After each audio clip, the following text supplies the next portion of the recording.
হতে পারে, কিন্তু তাই বলে ধর্ম বহু হতে পারে না। হিন্দু ধর্ম, মুসলমান ধর্ম, খ্রিস্টান ধর্ম, বৌদ্ধ ধর্ম ইত্যাদি কথা আমার মতে ভুল, বরং সবগুলিই মত। কোনো মতের সঙ্গে কোনো মতের প্রকৃতপক্ষে কোনো বিরোধ নেই। ভাবের বিভিন্নতা রকম মতের একটা কি নানা প্রকারের এরকম অনুভব নেই।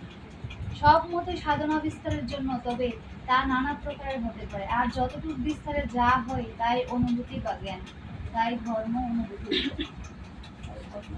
শ্রী শ্রী ঠাকুরের শ্রীমুখনিসৃত নারীনীতি গ্রন্থটিতে সংশোধন। নিয়ত দোষ ও দুঃখের প্রভাবে নিয়ত দোষ ও দুঃখের কথা মানুষকে সহানুভূতি শূন্য করিয়া তোলে।